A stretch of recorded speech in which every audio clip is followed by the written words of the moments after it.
រាត្រីសួស្តីមិត្តអ្នកសិក្សាគណិតវិទ្យាជាទីស្រឡាញ់រាប់អាននៅរាត្រីកាលដ៏សែនមនោរម្យនេះខ្ញុំបាទសិរីយុកោមានកិត្តិយស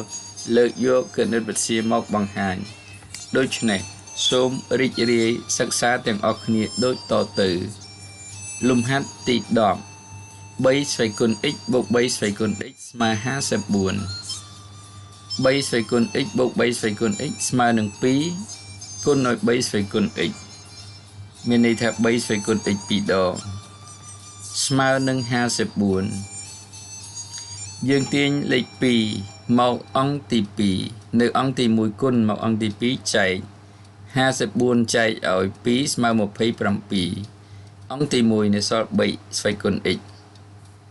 27បើយើងសរសេរជាស្វ័យគុណស្មើ3ស្វ័យគុណ3 3ស្វ័យគុណ x ស្មើ3ស្វ័យគុណ3នេះស្វ័យគុណដែលមានគោលដូចគ្នាអញ្ចឹងនាំឲ្យនិទាសនស្មើគ្នាដូច្នេះ x ស្មើ3លំហាត់ទី11 3 9ស្វ័យគុណ 2x ដក1លើ27ស្វ័យគុណ x បូក1ស្មើ1 9ស្វ័យគុណ2ស្មើ3ស្វ័យគុណ2ស្វ័យគុណ 2x ដក1 27ស្មើ3ស្វ័យគុណ3ស្វ័យគុណ x បូក1ស្មើ1ស្វ័យគុណដែលមានគោលដូចគ្នាអញ្ចឹងនាំឲ្យនិទាសននៃភាគយកដកនិទាសននៃភាគបែងអញ្ចឹងយើងពន្លាត4ស្វ័យគុណ x ដក2ដកឲ្យ 3x ដកឲ្យ3ស្មើ1អញ្ចឹងយើងគណនាបន្ត1 3ស្វ័យគុណ x 4x ដក2ដក 3x ដក 3x បូក 4x នៅសល់ x ដក2និងដក3ដក5ស្មើ1ដដែល1បើយើងអាចសរសេរបានជា3ស្វ័យគុណ0 3ស្វ័យគុណ x ដក5ស្មើ3ស្វ័យគុណ0អញ្ចឹងនាំឲ្យយើងបាន x ដក5ស្មើ0ស្វ័យគុណដែលមានគោលដូចគ្នានាំឲ្យនិទាសនវាស្មើគ្នាអញ្ចឹង x ដក5ស្មើ0នាំឲ្យ x ស្មើ5លំហាត់ទី12 2ស្វ័យគុណ x បូក4បូកឲ្យ2ស្វ័យគុណ x បូក3បូកឲ្យ2ស្វ័យគុណ x ស្មើ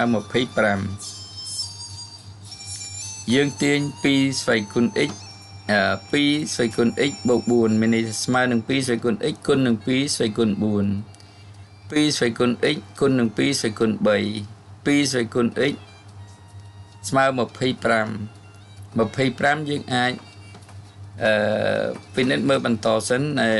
ស្វ័យគុណ x ជាកត្តាអញ្ចឹងតួទី1ទាញ2ស្វ័យគុណ x នៅសល់2ស្វ័យគុណ4តួទី2 2ស្វ័យគុណ x ទាញចេញនៅសល់2ស្វ័យគុណ3តួទី3ទាញ2ស្វ័យគុណ x ចេញនៅសល់1 2ស្វ័យគុណ4ស្មើ16បូកនឹង2ស្វ័យគុណ3 16បូកនឹង8 24 បូក1 25អញ្ចឹងយើងបាន2ស្វ័យគុណ x គុណនឹង25ស្មើ25ទាញ25មកអង្គទី2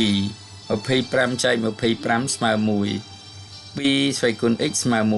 1នេះយើងអាចសរសេរបាន2ស្វ័យគុណ0ដូច្នេះយើងបាន x ស្មើ0ស្វ័យគុណដែលមានគោលដូចគ្នានាំឲ្យនិទាសនស្មើគ្នាដូច្នេះ x ស្មើ2ធ្វើការពេលថ្ងៃដើម្បីចិញ្ចឹមគ្រួសារធ្វើការពេលយប់ដើម្បីសង្គមជាតិរាត្រីសួស្តីសូមជម្រាប